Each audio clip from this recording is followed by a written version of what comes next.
bom dia, boa tarde, boa noite para você que nos assiste a partir de agora. Eu sou a Aruana Brianese, nós estamos começando mais uma entrevista da série de entrevistas especiais que faremos com os candidatos à OAB Amazonas. Aqui comigo está Valdir Júnior. Olá, Aruana. Olá, todo mundo que está assistindo. E hoje nós estamos recebendo Jean Cleuter Simões Mendonça, que é o atual presidente da Ordem e está tentando a reeleição. Seja bem-vindo. Obrigado, Aruana. Obrigado, Valdir, pela oportunidade de nós conversarmos aqui sobre a OAB, conversarmos sobre a eleição e tudo que for necessário para que o nosso telespectador tenha aí um grande programa. A gente vai começar essa entrevista perguntando quem é Jean Cleuter, né? Que você se apresente para quem ainda não conhece, tanto na categoria dos advogados, mas também para a população conhecer melhor. É muito difícil nós falarmos de nós mesmos, né?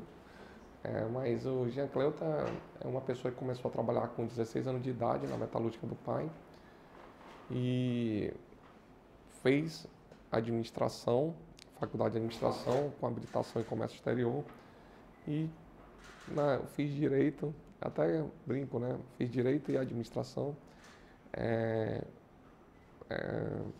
e na época que eu fiz direito na faculdade Newton Lins, era um momento muito difícil na minha vida e naquela época eu tive a oportunidade de pagar a minha faculdade com cadeira que eu fabricava na metalúrgica. Então, para mim foi um grande desafio terminar a faculdade, por todas as questões, o estudo, a questão do pagamento da faculdade e também um grande desafio passar na prova da OAB. E falo para vocês assim, eu poderia dizer, o Jean Cleuter é um cara que não gosta de ficar parado, está sempre em atividade. E eu entendo que a nossa vida é feita de vários momentos. Aquele momento difícil de pagar a faculdade, aquele momento difícil de entrar no mercado de trabalho. Eu fui ter meu primeiro cliente com 3 anos de advocacia e já era pai, então era uma situação muito difícil naquela época. Hoje, graças a Deus, eu consegui me estabilizar na advocacia, tudo que eu tenho eu devo à advocacia. Eu acho que eu cheguei num momento da vida que eu entendo que o importante é servir a advocacia, trabalhar para que nós possamos avançar, para que todos os advogados que estão iniciando olhem assim para a vida do Jean Cleuter e diga, vamos lá, não é fácil, não tem nada fácil na vida. Eu costumo dizer o seguinte, na vida nada é fácil, até ficar em casa é difícil, porque se você ficar em casa, pensa que não vai acontecer nada, queima uma lâmpada, tem um vazamento, tem problemas para resolver. E você é do tipo que não desiste, né? Porque a sua eleição realmente foi isso, uma prova disso. Você tentou 2 vezes e na terceira que foi eleito, né? Na terceira vez é que eu fui eleito. E essa também, obrigado, Aruana, por ter lembrado disso. Eu me lembro uma coisa que me marcou muito na minha vida.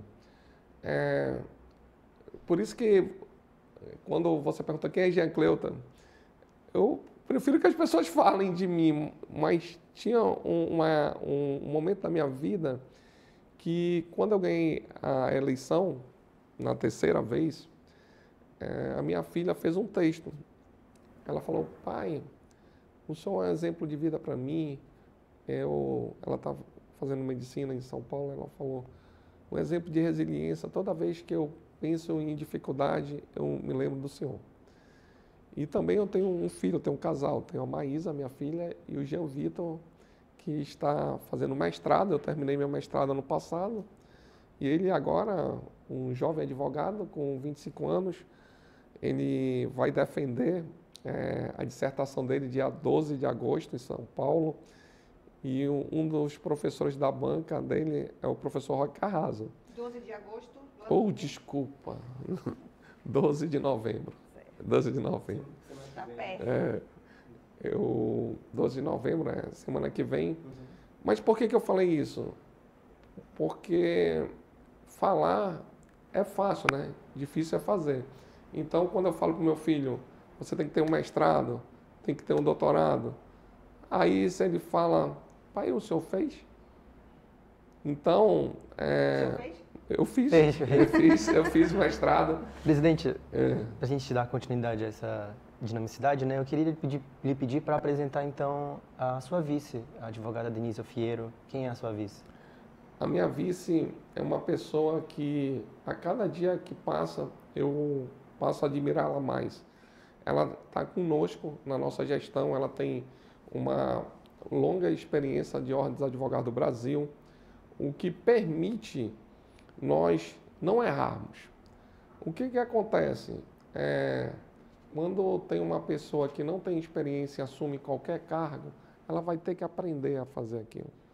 Quando você coloca uma pessoa experiente, tudo flui, a gestão flui normalmente e você já sabe quais são as dificuldades a serem enfrentadas. A Denise é uma companheira que está conosco, que realmente eu nem chamo ela de vice-presidente, ela é minha co-presidente e eu chamo ela de presidente. Nós temos uma coisa muito interessante, quando nós assumimos a OAB, a sala da presidência hoje, ela é de portas abertas, mas aberta mesmo, não tem secretária, o advogado que chegar lá entra. E nós tiramos a mesa da presidência. Então, na nossa gestão só tem uma mesa de reunião. Ou eu ou ela, quando está atendendo todo mundo na mesa de reunião. Mas por que isso? A transparência ela tem que ser muito grande, porque os despachos da presidência, que são da minha competência, todos foram feitos na frente de quem estiver lá. A secretária chega, põe, presidente, precisa despachar isso. Eu vou despachando, conversando, despachando. E a sua rotina é todo dia o senhor despacha lá? Como é que é assim? Quantas vezes por semana tem esse trabalho na mesa? Eu só não vou para a OAB se realmente acontecer algum fato que não me permita ir, mas a minha rotina é 16h30, eu estou na OAB todo dia despachando, resolvendo. Quando, às vezes, de manhã ou final de semana, mas também já tiveram dias que nós saímos de lá 10 horas da noite. Uma coisa importante que eu vi na Denise, que eu vejo em mim, nós não temos medo de trabalho, de desafio. Lá na OAB, eu também costumo falar uma coisa, a gente pode morrer de tudo lá, menos de tédio, porque sempre tem algo para resolver. E nesse sentido, eu até falo mais, se eu chegasse na OAB e não tivesse nada para resolver, não teria o que estar fazendo lá. Eu preferia não estar. O que nós gostamos é de desafio. É por isso que eu digo o seguinte, a doutora Denise está numa fase parecida da vida comigo. Nós estamos na fase de servir. E eu sempre, quando tenho oportunidade de entregar a carteira para os jovens advogados, eu falo, venham participar da Ordem dos Advogados do Brasil, dediquem uma parte do seu tempo para servir. Olha, eu vou falar uma coisa para vocês. Cada pessoa dedicando uma parte do seu tempo para servir a outra, eu acredito que a gente pode melhorar muito. E é nesse sentido que nós pensamos, é nesse sentido que nós trabalhamos. Presidente, uma das pautas, né, que tem aparecido nessa campanha, já muito técnica também, mas é a migração do sistema que os advogados utilizam, que o tribunal utiliza, está saindo ali do ESAG, né, que é o sistema atual, para o ProJude, que é um sistema já utilizado no interior do Estado, ali no primeiro grau. Eu queria saber se a sua chapa tem algum tipo de proposta para ter uma articulação, para talvez retornar para o sistema ESAG, porque há críticas, né, nesse sistema ProJude que já é utilizado no interior. Certo. Se tem isso, por exemplo, nas suas propostas, de fato, claro que isso cabe ao tribunal, mas há também espaço para diálogo ali? Bem, é uma pergunta muito legal, é a primeira vez que eu vou ter a oportunidade de responder. Mas eu vou fazer o seguinte, eu vou começar fazer uma contextualização. Primeiro, nós temos que detectar o problema. Depois, a solução, depois a ação. Exemplo, a casa tem que ser pintada. O problema é a falta de pintura. Qual é a solução? Pintar. Qual é a ação? Fazer a pintura.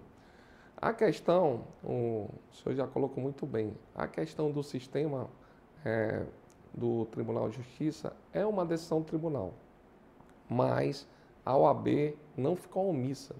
E eu quero aproveitar para dizer o seguinte, o anúncio da migração do sistema foi em 2021. Aí aqui eu não vou fazer contraponto, mas só a advocacia analisar quem estava em 2021 lá, quando foi anunciado a migração do sistema e o que foi feito. Mas nós fizemos, nós temos documentos, nós reunimos o conselho. A OAB é formada pelo presidente e seu conselho.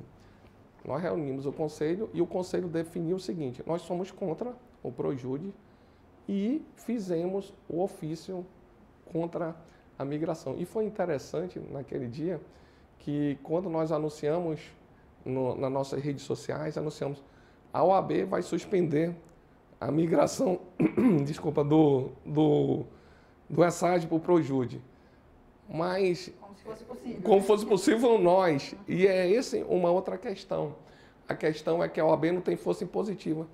Cara, a gente tem que ser justo, colocar a coisa com clareza. Se eu pudesse despachar e determinar o Tribunal de Justiça, volta para o ESAD, eu faria isso. Só que nós vivemos num mundo de competências.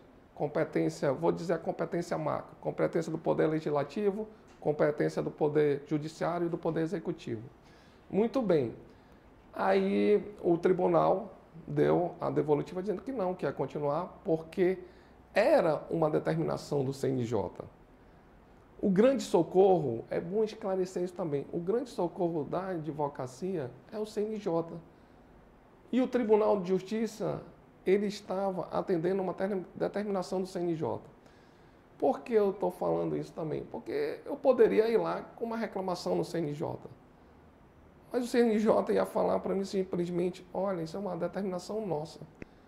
E vamos fazer o seguinte, vamos analisar o Brasil inteiro.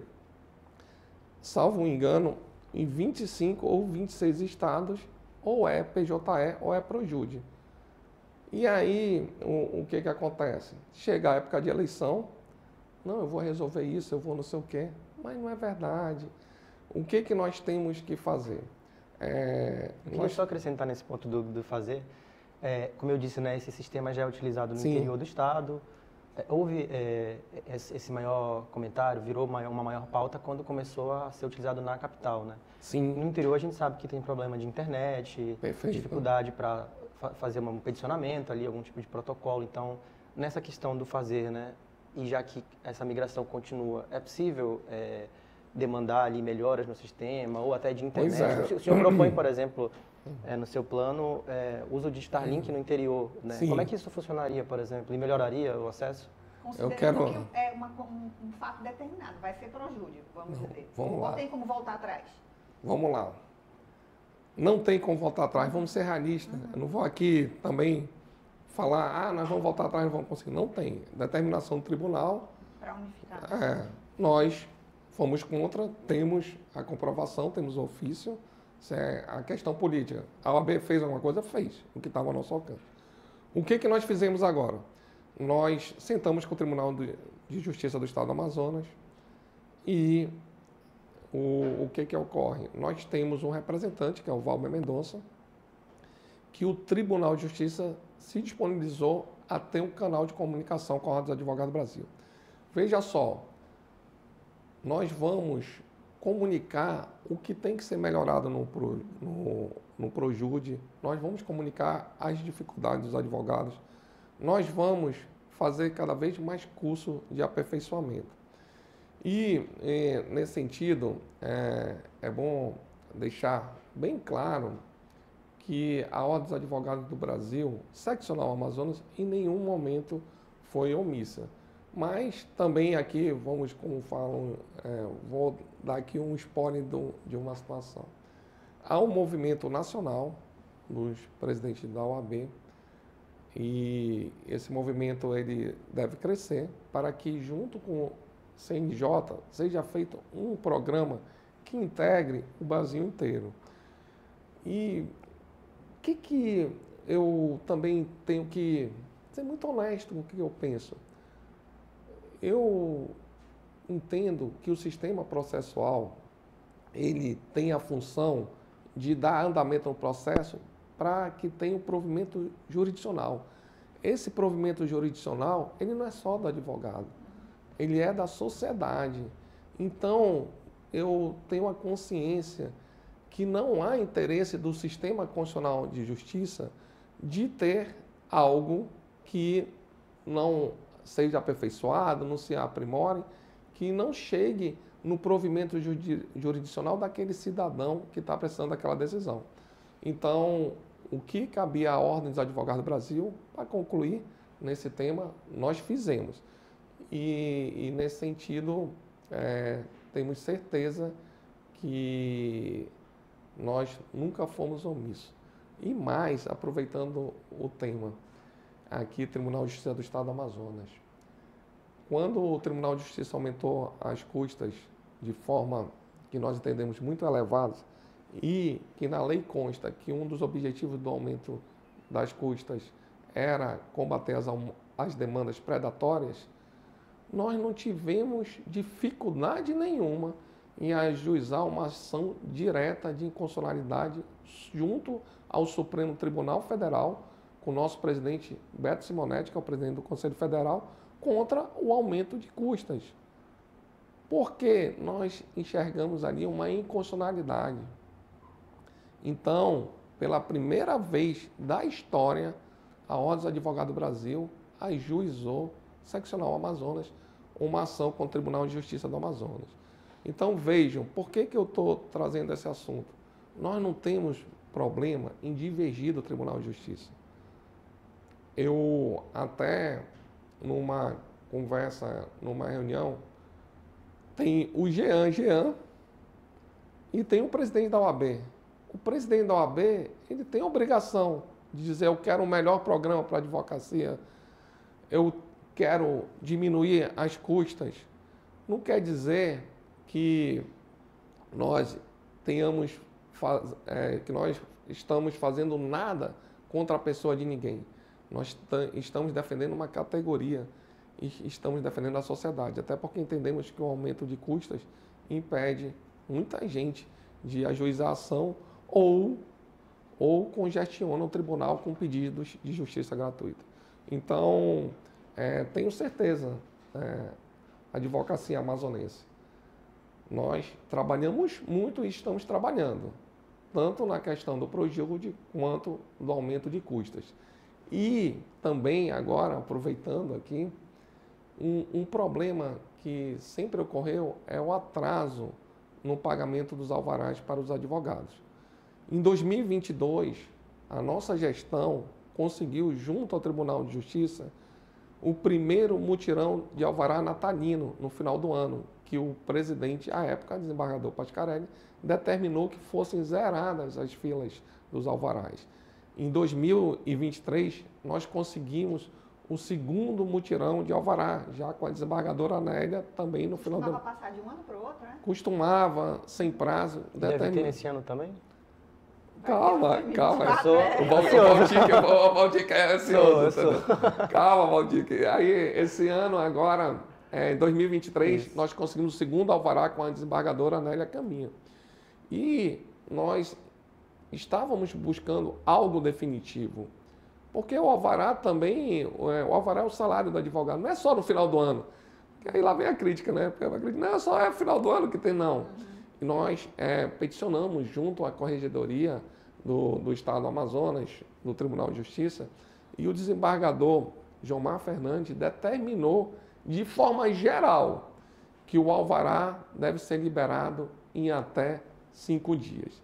E nem vai precisar esse do Natal. Nem vai precisar esse do Natal. Nós vamos ter, pela OAB, uma central de alvará, e o Tribunal de Justiça também está fazendo um convênio conosco para que isso seja muito rápido, não haja dificuldade para a advocacia receber os honorários. Então, com relação ao Tribunal de Justiça do Amazonas, o que pode ser feito, que é da alçada da OAB, nós fazemos.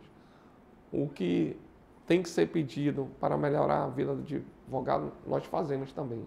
Mas o sonho, eu posso dizer assim, um sonho seria, o sonho de qualquer presidente da OAB seria que nós tivéssemos força impositiva, ou seja, se nós pudéssemos decidir e a nossa decisão fosse cumprida.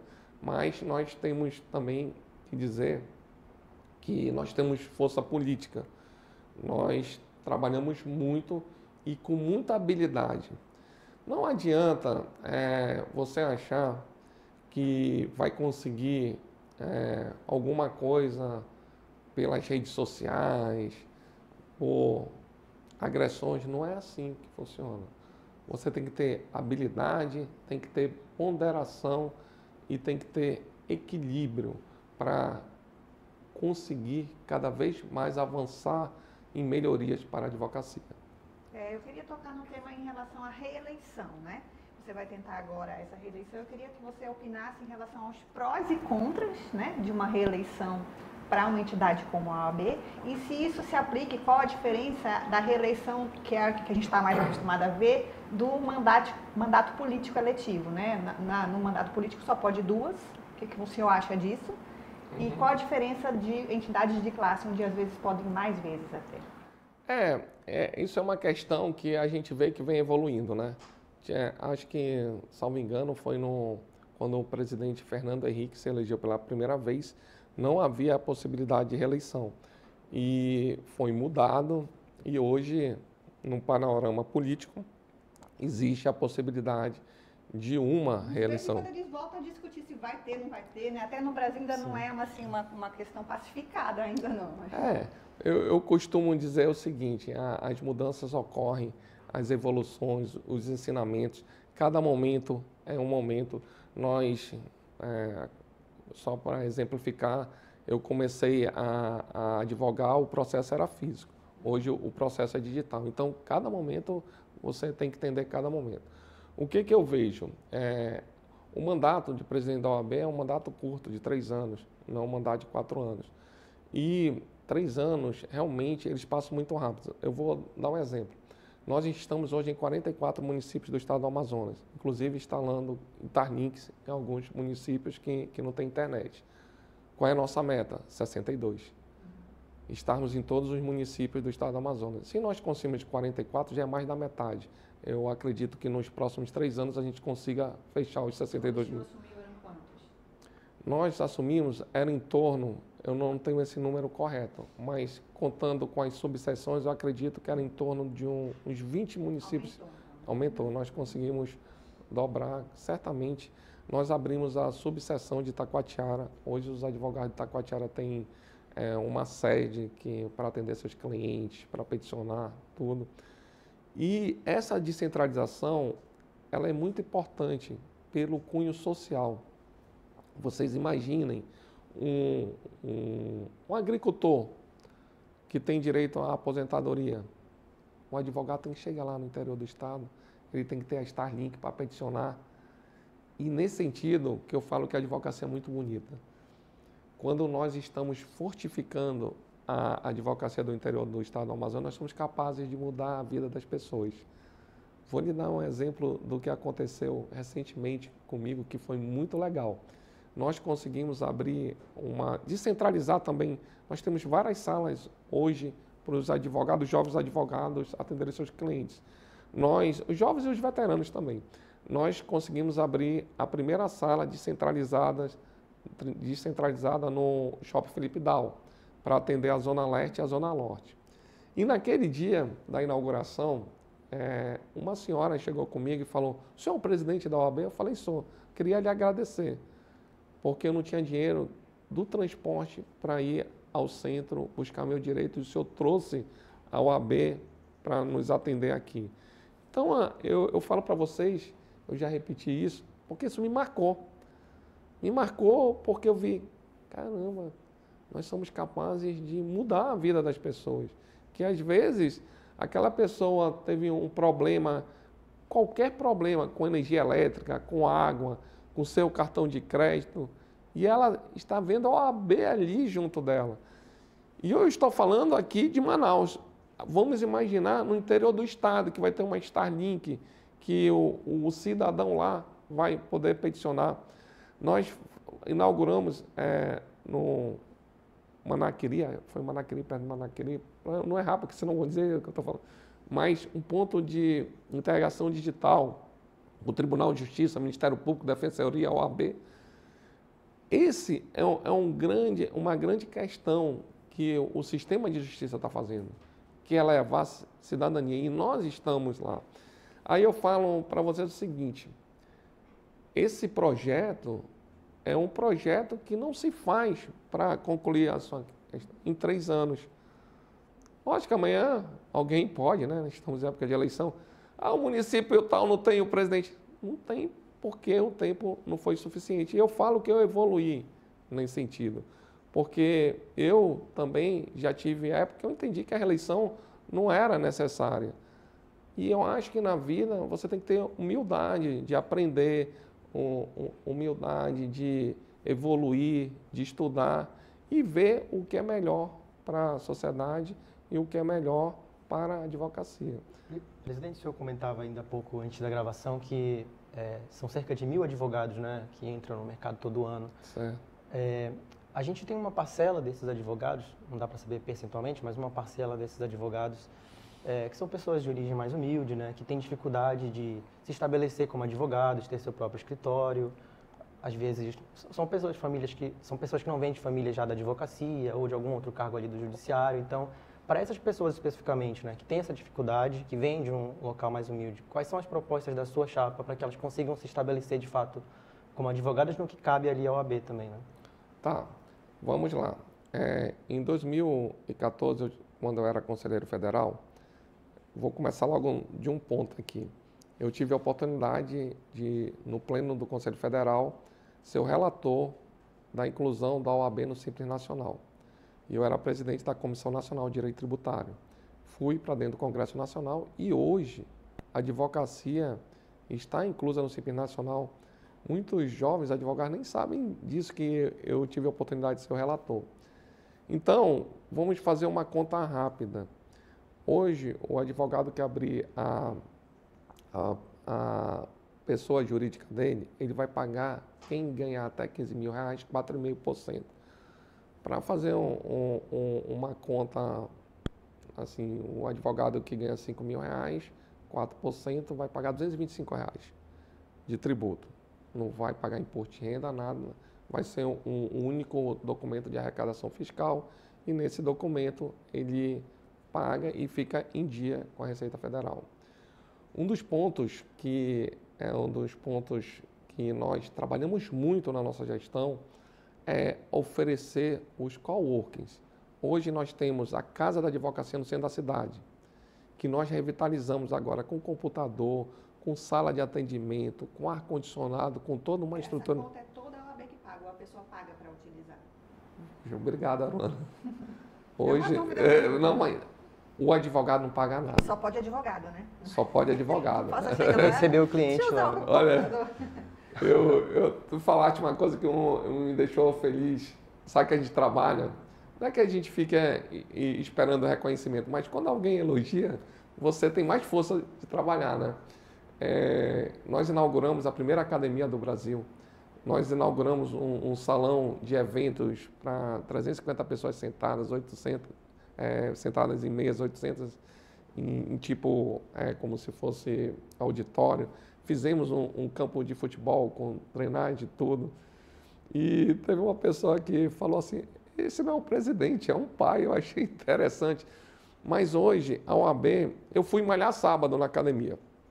Opa, desculpa. Fico confundido, né? Domingo eu fui malhar na academia lá. Eu e a minha esposa, nós fomos malhar.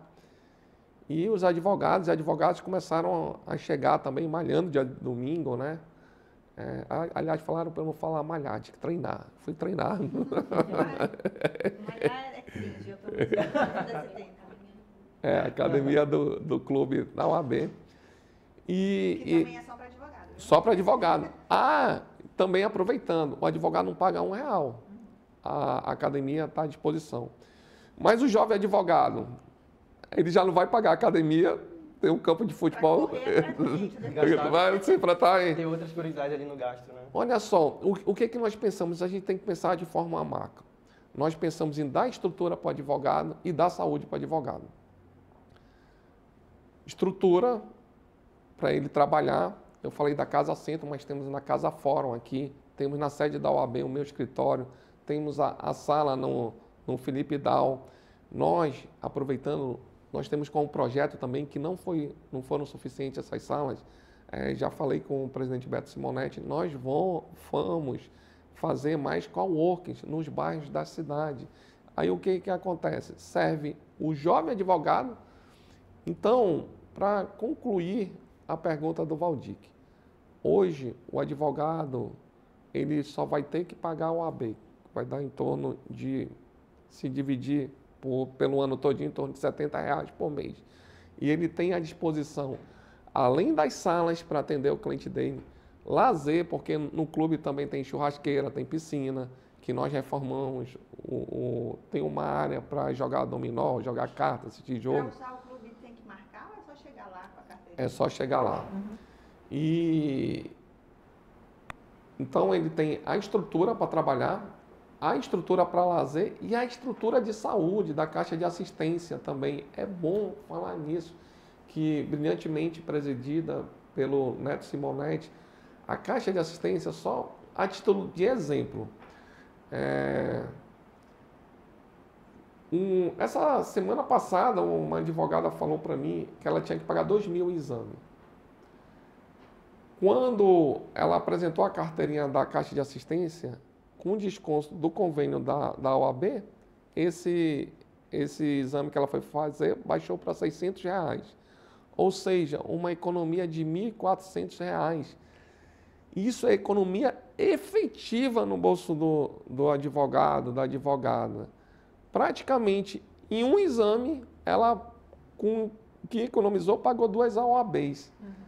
Então, isso é importante também aproveitar aqui, nós temos muito trabalho apresentado, muito trabalho feito, muito trabalho que o advogado economiza, não só tem no plano de saúde, economiza em exame, em vários convênios com ótica, com drogaria dá desconto também. Então, a OAB hoje, ela cresceu muito, ela precisa do gestor.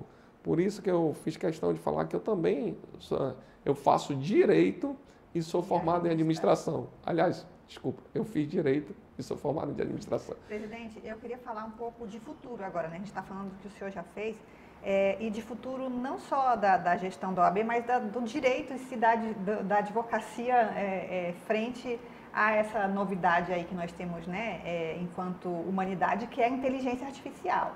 Ela está mudando já vários tipos de profissão e uma das áreas em que existe um potencial de avanço, né, ali na análise de jurisprudência ou mesmo fazer peças mais simples. Existe esse potencial de avanço, mas também é uma ameaça para novos empregos, né? Como é que a OAB vê essa questão da inteligência artificial e o que pode ser feito para preservar, né, a função do advogado para que o ser humano mesmo exerça? Agora, eu vou responder a tua pergunta, mas eu só quero dizer também que a OAB também tem a ESA, que é a Escola Superior da Advocacia, que também é brilhantemente dirigida pelo professor Carlos Alberto Ramos, que oferece vários cursos para o jovem advogado, curso de gestão, curso de marketing jurídico, previdenciário, consumerista, só para concluir, então... Vai ter que ter agora o curso de inteligência artificial. Exatamente.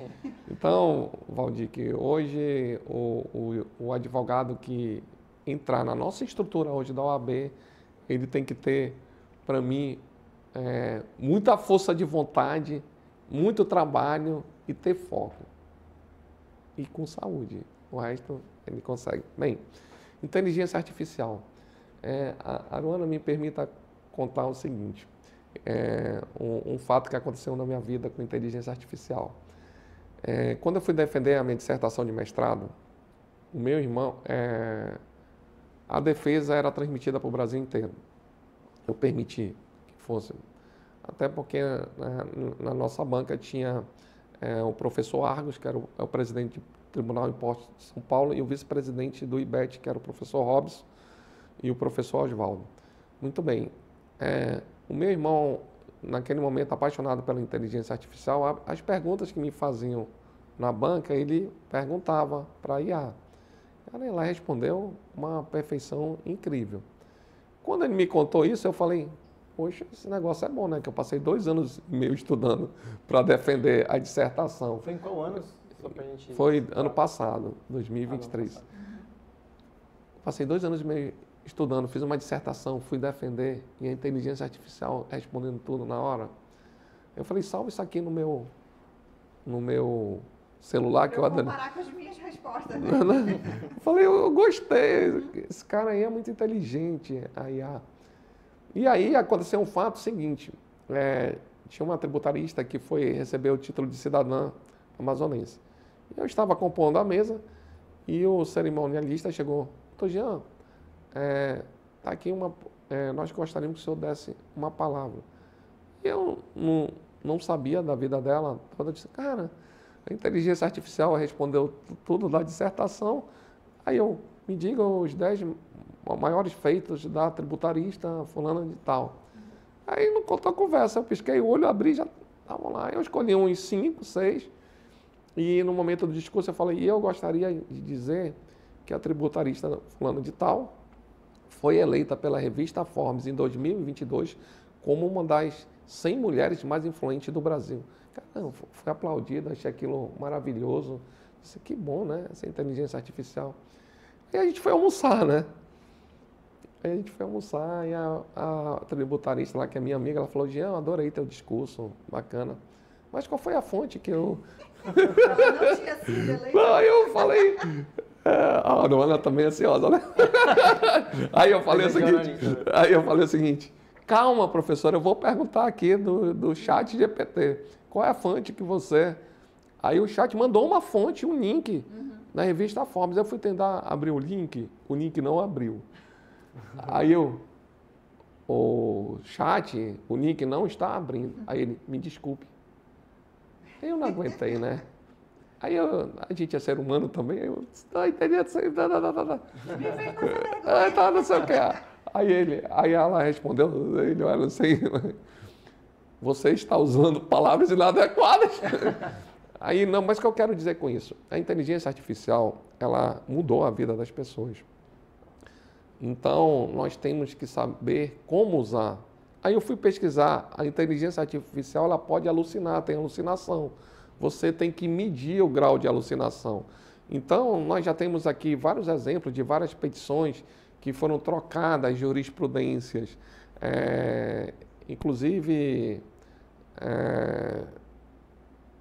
trocada pelo que eu queria. Eu quero uma jurisprudência que diga que eu tenho direito disso. E ela manda a jurisprudência, mas aquela jurisprudência não é correta. Não, mostra o correto, mas mudar no seu texto. Então, eu acho que a inteligência artificial é uma evolução para fazer comparação, jurimetria e tudo, mas eu acredito que tem que ter a revisão do ser humano, a criatividade é nossa, mas ela veio para ficar, isso é uma verdade. Inclusive, eu vi programa de televisão que a inteligência artificial, você pode fazer Aruana falando, vendendo um produto, então... Eu queria até citar, a gente está quase já perto do fim, ainda nessa questão da inteligência artificial, de novas tecnologias, a gente também tem visto ocorrências de golpes, né, que são feitos usando inteligência artificial, golpes contra clientes, por exemplo. Fraudes cibernéticas que inclusive estão no plano dele. Isso, exatamente.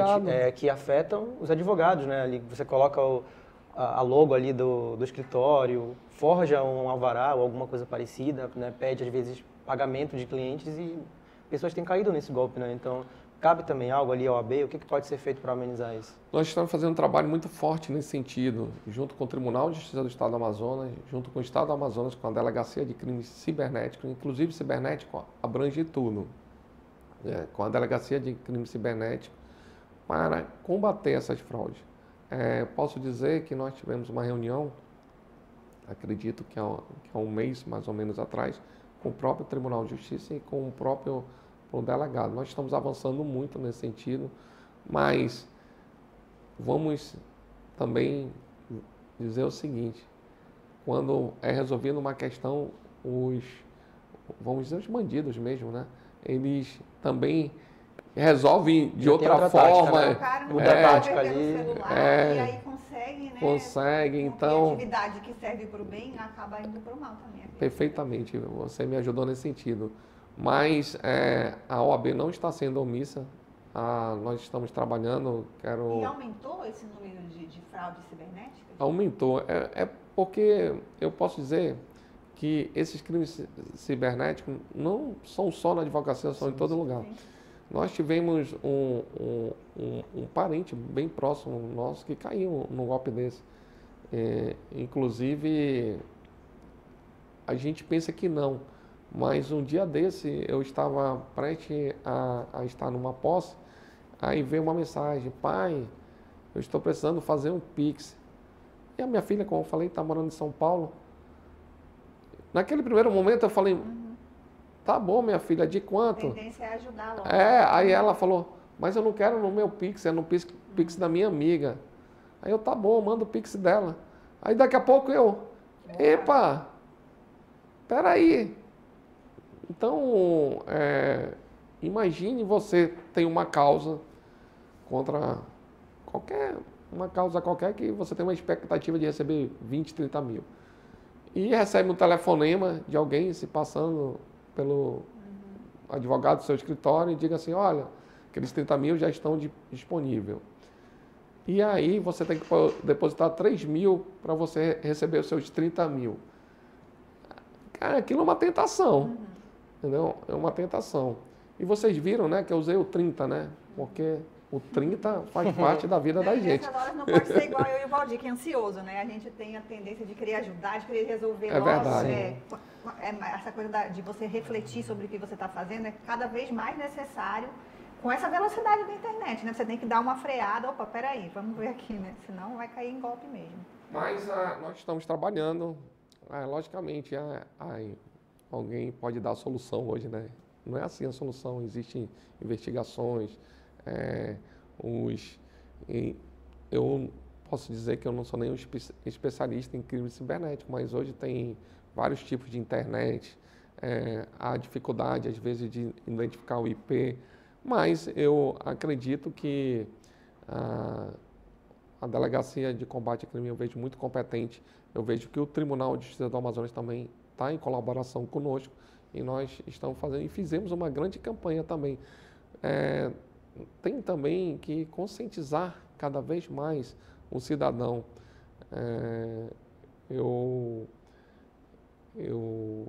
A gente tem que conscientizar o cidadão que ele não pode depositar, ele tem que ter certeza que é o advogado dele, ele tem que ter certeza que é o parente dele. Então, essa campanha também, ela vale pelos meios de comunicação também. Não, eu tenho várias perguntas, mas a gente tem que faz manter depois uma ali. outra edição. A gente vai encerrar e a gente tem feito, né, de praxe 1 minuto para as considerações finais, desde aqui agradecendo o Dr. Jean Cleuter, né, por ter participado dessa série de entrevistas que estamos fazendo com os 3 candidatos ao OAB, que vão ser publicadas todas no mesmo dia no YouTube do Portal A Crítica, e a matéria vai sair no jornal impresso. E então 1 minuto para as suas considerações finais e obrigada por ter vindo. Eu queria agradecer a Aruana, Valdir e aproveitar para pedir o seu voto. O seu voto no 30. Nós trabalhamos muito, estamos trabalhando muito e queremos trabalhar mais para que a advocacia avance, para que a advogada e o advogado, tanto da capital quanto do interior, tenha cada vez mais serviços, tanto na área do direito, tendo estrutura para você trabalhar, quanto na saúde e quanto na educação. Vamos juntos, vamos unir para avançar mais. Venha conosco. É isso. Então, tchau, tchau. Lembrando que tem que seguir, né? Se inscrever lá no nosso canal no YouTube. Se inscreve no nosso canal. Se você quiser comentar, participar, é preciso se inscrever no canal. Curte aí para esse conteúdo chegar a mais gente e a gente se vê na próxima. Tchau, tchau.